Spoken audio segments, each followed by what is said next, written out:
B'siyata Deshmaya, we're going to learn Shabbos Daf Daled, and we're going to start 6 lines from the top of the Amud. We saw on Daf Gimel Amud Beis, there was a discussion of Bibi Bar Abaya wanted to know whether the Chachomim allowed a person to do an Issur D'Rabbanon in order to avoid and prevent himself getting to a situation where he's going to transgress a very serious Issur D'Oraisa. Gufa, Boyer of Bibi Bar Abaya. Rav Bibi Bar Abaya asked, Hidbik pas betanor, if somebody attached some dough onto the walls of an oven, hitiru loy l'rdoisa koidem shiyavu lidechi of chatos oiloi hitiru. We know there's an Issur D'Rabbanon to remove the dough from the oven. We're not going to discuss here why it's a sugya later on in the Masechta.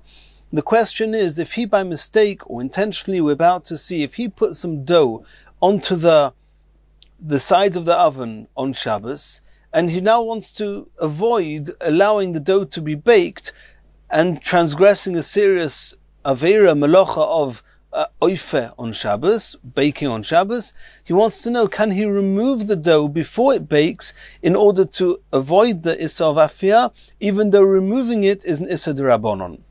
That was the question. Omali Rav Acha Bar Abaya l'Ravina. Rav Acha Bar Abaya asked Ravina, explain to me exactly in what scenario this question took place. Hey Chadami, if he put the dough there by mistake, he didn't realize it was Shabbos or Shabbos was coming, and he still doesn't know that Shabbos is coming, he's just still living in his mistake, leman hitiru, then who's asking the question? Who's going to take off the dough? Ve'elolav de'ihadir ve'idker. It must be talking about that he suddenly remembered it's Shabbos and it's also to bake on Shabbos. Mi mechayev? Is he going to be chayev in such a case? V'otnan, we learned in the Mishnah, kol chayvei chatois einun chayovin al shetei tchilos on shkoga v'soif on shkoga. A person is only going to be chayev chatos, a korban, for having transgressed a serious issa by mistake, is only if he was mistaken from before he started doing the Aveira right till the end. Since over here he realizes that it's also before the end of the Melacha was done, then it wasn't a shoygig from beginning to end. He's not going to have to bring a chatos. Says the Gemara, Ela b'meizid, it's talking about this person intentionally put the dough in the oven on Shabbos, even though he knew it was Osa. And he wants to know, is he allowed to take the dough off now? Says the Gemara, if so, his question shouldn't have been, can I take off the dough out of the oven in order to avoid a chiyuv of chatos?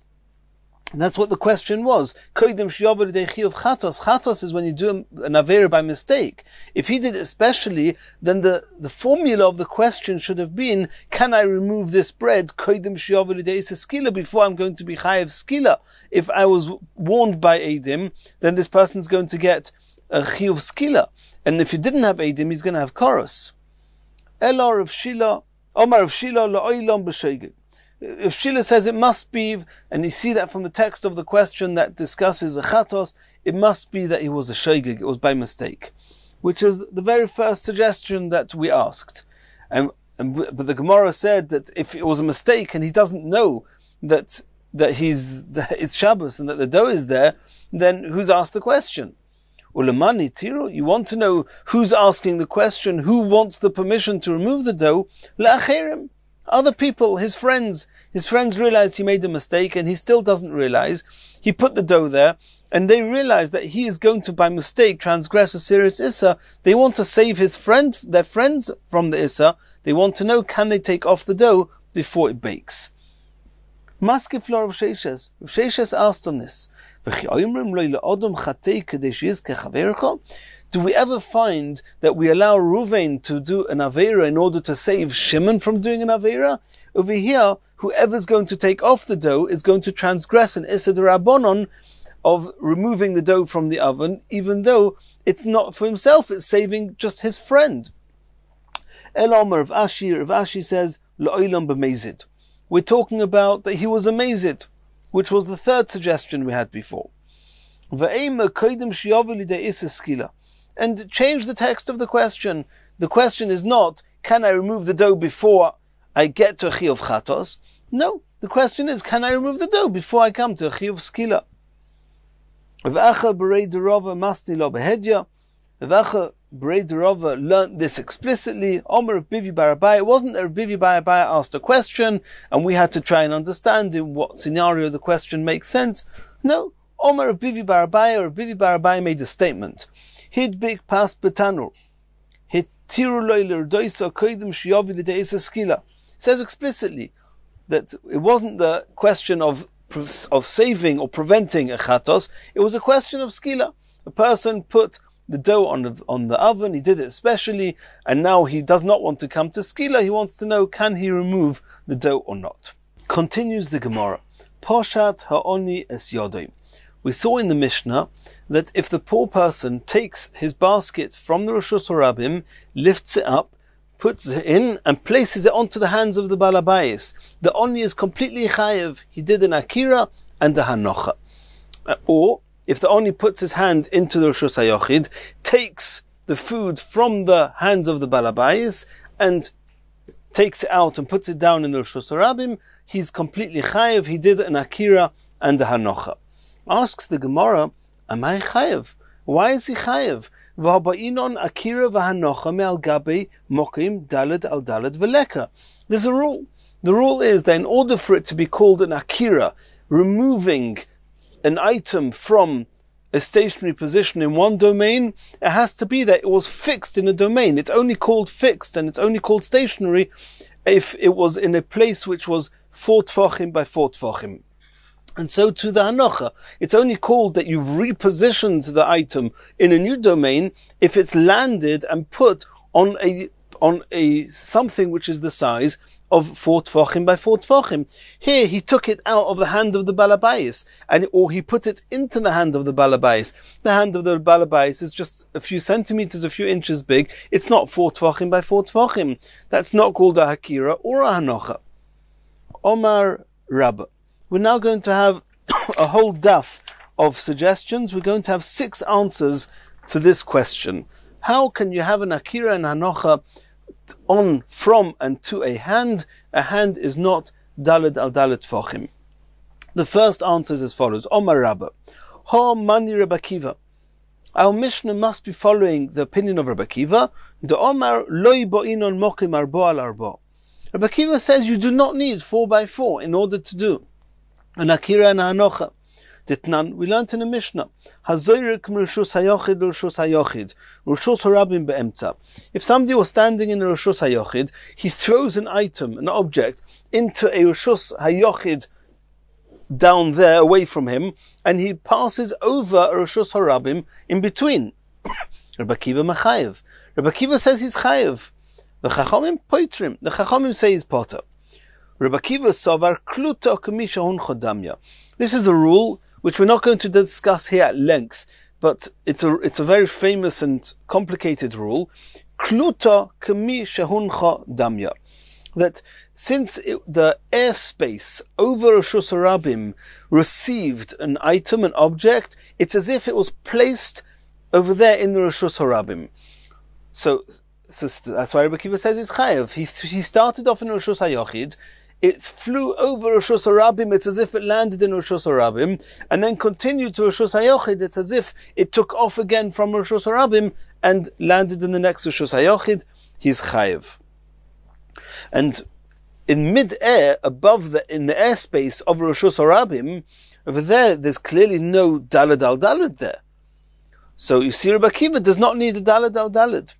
Rabbanon Sovra lo yomrinon kluto k'mishon chodamya. The Chachamim argue the Rabbi Akiva, and they say that going through the airspace of Reshus HaRabim is not considered as if it's landed in the Reshus HaRabim, and therefore it's an akira in Reshus HaYochid.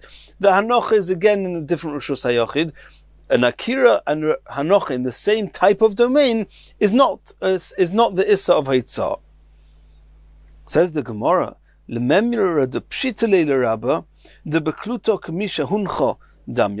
Rabbah said that our Mishnah is going according to Rabbi Akiva, who says that Kluto K'misha Huncha Damya, Ubetoich asara pligi. And it must be, according to Rabbi Akiva, because the truth is that in that Mishnah that Rabbi mentioned, all it says there is that if you throw something from one Rosh Hashanah to another over Rosh Hashanah, there's a machlekes. Rabbi Akiva says chayiv, the Chachamim say potter. It was a Rabbi that assumed that the reason they're arguing is, do we say kluta kamishahun chodamya? Do we not say kluta kamishahun chodamya? And that was Rava's own understanding of that Mishnah. So the Gemara is asking that it seems, according to Rabba, not Rav, it was Rabba. Rabba is pshitale that kluta kamishahun chodamya ubetoich asara pligi. According to Rabba, they could only be arguing if it's up to the height of 10 tefachim, because we know that above 10 tefachim there's no Rosh Hashanah. So if an object would be flying over an airspace above 10 tefachim, then it's not called going through Rosh Hashanah. It's only called going through the airspace of Rosh Hashanah until 10 tefachim. So Rabba obviously understood that the machlokes in that Mishnah is that he threw something below 10 tefachim or below off the ground. Says the Gemara, V'hami boya le Rabba. This was a question to Rabba. The boya Rabba asked, Lemata me'asora pligi, u'baha pligi, the Rabbi Akiva sova kluto k'mishahun chodamya, v'Rabbanon sovar lo yomrinon kluto k'mishahun chodamya. That was Rabba asked, do we assume that the machlekes in that Mishnah is as we discussed now, under 10 tefachim, and the topic of their discussion is, of the argument is, the point of their argument is, do we say kluta kamishahun chodamya or not? And they're only arguing below 10 tefachim, but above 10 tefachim, divrei hakel potter, everyone will say it's potter because it didn't go through Rosh Hashanah.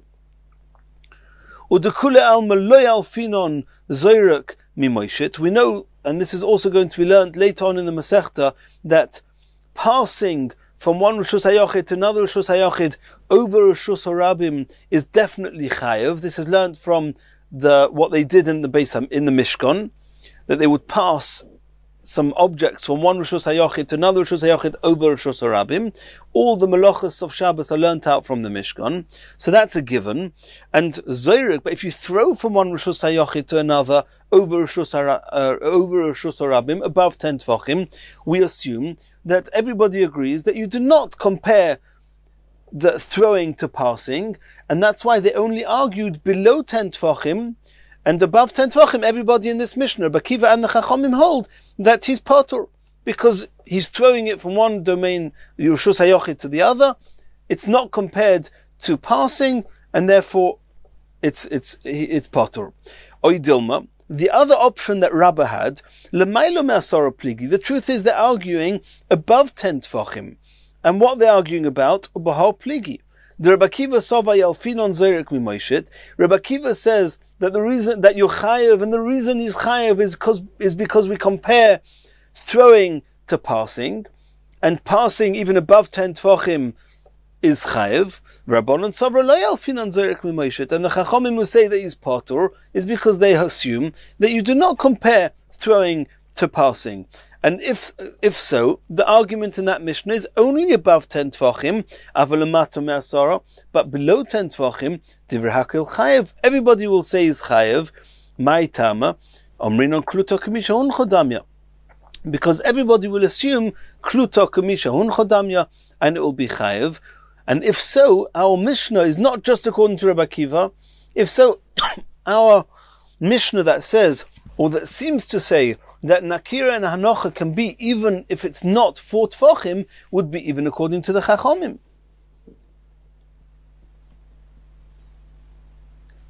Says the Gemara, Holoi Kasha. It's true that at some point Rabba actually wasn't sure whether that Mishnah of throwing from one Rosh Hashanah to another Rosh Hashanah over Rosh Hashanah, if everybody agrees Kluta Kamishon Chodamya or just Rabbi Akiva. Basa di Boya, Hodev Shitale. At some point, it became clear to Rabba that they're arguing Lemata Me'asara. They're arguing whether you say the rule of Kluta Kamishahoncha, and our Mishnah will be following Rabbi Akiva. So, the Sava Rabbi Akiva, Kluta Kamishahoncha Damya, even assuming that our Mishnah follows Rabbi Akiva, and there's a rule of Kluta Kamisha Hun Chodamya, which means that when the airspace receives an object, it's as if it's munach, it's as if it's placed, so you can only bring proof from there that for Hanocha, you do not need Daled al Daled Tvachim, because even mid-air, it's considered a Hanocha. V'dilma Hanocha hu deloi boya, ho akira boya.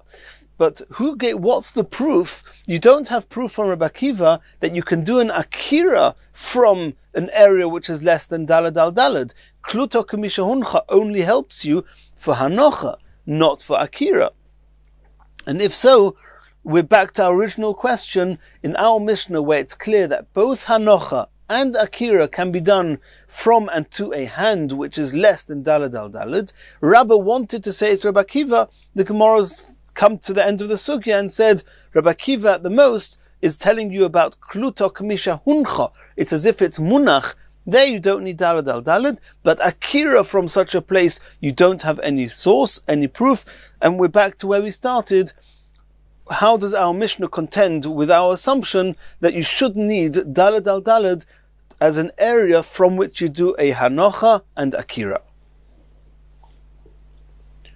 Elo Omar Rav Yosef. Rav Yosef is now a second suggestion. Who could be, which opinion our Mishnah is following? Ha mani Rebbe. It's not like we said before, Rabbi Akiva. It's a Shittas Rebbe. We have to find out what this Rebbe is. But there's a Shittas Rebbe that says that akira and Hanocha does not have to be Daled al Daled. Says the Gemara, Hi Rebbe. This Rebbe that Rav Yosef assumes is the opinion of our Mishnah. Could it be that it's the following Rebbe? The Tanya we learnt in the Braisa. Zorak, if somebody threw an item, an object, v'noch al gabe ziz, and it landed on a piece of wood that was protruding from some building, a little piece of wood. Ziz kolshehu, a very, very thin piece of wood. Rebbe mechayev, Rebbe says that he's chayev, the Chachomim poitrim, and the Chachomim say that he's patur. So, and this little piece of wood is less than 4 tvachim by 4 tvachim, and the Chachomim say he's patur, but Rebbe says he's chayev. So you see here that Hanocha does not have to be on something which is larger than for something which is as large as 4 tvachim. Says the Gemara, you can't bring proof from that Rebbe. Hasam, it could be over there. What's going on is Kedaboya Lemeima Lekamon, as we're going to see later on in a sugya, Ked Abaya. Abaya explains that brisa differently. The Omar Abaya, Hacha be'ilon ha'oimed b'rshus hayochid, v'noifoi noitel rshus harabim, v'zorak v'noch anoifoi. Abaya says that ziz kol shehu does not mean a little wood protruding from a wall, which is what we thought it means. He says it means that it was a branch from a very, very broad and wide tree. It's a discussion whether it needs to be a big and broad tree, but either way, it's talking about the branches which was clearly not 4 tvachim wide. Where was this tree positioned? It was positioned in Rishus HaYochid. So he was standing in Rishus HaRabim. The branches of this tree are hanging over Rishus HaRabim. And we know that we haven't discussed it yet, but besides for the Issa of carrying or transferring an object from one domain to another, there's a toilda of that, a melacha, which is a subcategory of this melacha, and that is actually moving 4 amas in a Rishus HaRabim, carrying an object, doing an akira and the hanocha in Rishus HaRabim with 4 amas away. So he was in Rishus HaRabim, he threw this object, and it landed on this branch also in Rishus HaRabim. Just the tree that this branch was coming from happened to be in Rishus HaYochid. That's how Abaye explains this brisa. The Rebbe Sova, Rebbe who says he's chayav, he says Omrinon Shodi Noifoi Bosor Ikroi. He says that the status of the branches is similar to that of the main bark of the tree, and the main bark of the tree is in Rishus HaYochid, and we know that there's a rule that in Rishus HaYochid you clearly do not need to have a Daled al Daled. It's enough Kol Shehu, and therefore Rebbe says he's chayav, because the branches, even though they're in Rishus Harabim, but they have the status of Rishus HaYochid, and since they have the status of Rishus HaYochid, it's called a Hanocha, even though it's not Dalet Tfachim. The Rabbanon hold, Lo yomrinon shodi noifel bosir ikroi. You do not say that the branches have the status of the tree, and therefore it has the status of Rishus Harabim. In Rishus Harabim you need 4 Tfachim. Since the branches are not 4 Tfachim, it's not called Hanocha, and that's why he's potter. Now we explain this according to how it's apparent in a sugya later on with Abaye and Rav Chizda. We're going to see on Daf Zayin, on Daf Ches. It's a bit complicated here. Rashi's got a different type of nusach here. Tosfos has a whole bunch of different explanations, but I tried to keep it simple and to conform with the sugya later on. Tosfos here asks that in the same way as we asked before, that maybe Hanocha doesn't need to have Daled, but Akira does, you'd have the same question here, because the proof from the Brisa of Zorak v'Noch is again talking about Hanocha, not Akira. But either way, the Gemara seems to be saying here explicitly that the Brisa is talking about in Rishus HaYochid, and therefore you do not need 4 Tfachim. In our Mishnah, it seems that a person's hand, even in Rishus Harabim, is considered to be a Hanocha or Akira, and we still do not have a source for that. So we're going to try and find a Rebbe that conforms. Elah Rebbe, a different Rebbe. Tanya, Zorak Rishus Harabim, Rishus Harabim, Rishus HaYochid be'emtza. There's a brisa. If somebody threw from one Rishus Harabim, he threw an object to another Rishus Harabim, and it passed over a Rishus HaYochid, Rebbe Mechayev. Rebbe says he's Chayev. V'chachomim poitrim. V'omar Rabbi Yehuda Omar Shmuel. Mechayev hoya Rebbe shtayim. Rebbe really says you're Chayev for carrying twice. Achas mishum oitza, v'achas mishum hachnosa. Because according to Rebbe, it went from Rishus Harabim over Rishus HaYochid. It's as if it landed in the Rishus HaYochid. That's called one Isoitza. And then it's as if it took off from the Rishus HaYochid back into the next Rishus Harabim. And there's Chayev a second one. So you see that the Kluta, the landing in the airspace over the Rishus HaYochid, and which is clearly not a Daled al Daled, it's in the middle of the air, it acts also as a Hanocha, and also as an Akira.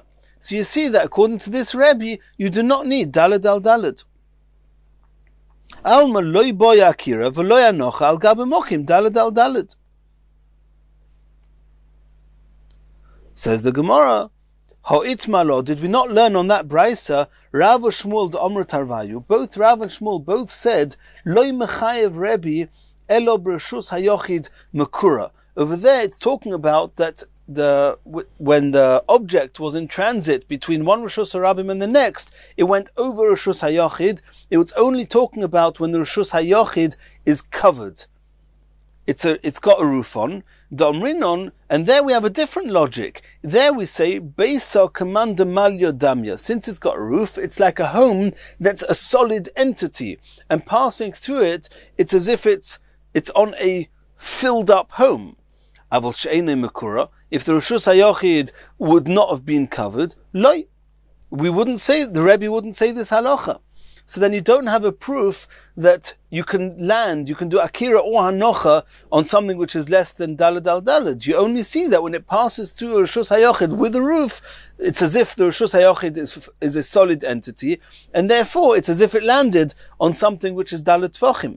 Avol she'enoi mekura loy. You don't have any source that when you pass over a Rishus HaYochid that doesn't have a roof, that it's considered an Akira or Hanocha, because it's not landing on something which is Daled al Daled. Are you going to say that our Mishnah is talking about where the whole area was with the roof on? That's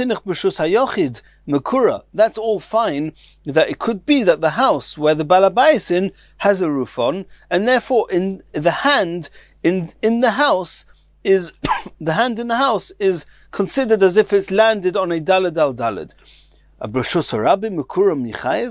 But you can't say that the Rishus HaRabim, which is where the Onya is standing, is also got a roofing, because if the Rishus HaRabim has a roofing, it loses its title of Rishus HaRabim. He's not chayev. V'omer of Shmuel bar Yehuda, omer of Abba, omer of Huna, omer Rav, hamaver chayfetz daled amos b'Rishus HaRabim. If you take an object 4 amos, as we discussed before, it's osa, in a Rishus HaRabim Mekura that has a roof, patur lefi she'eina doimeh lediglei midbar.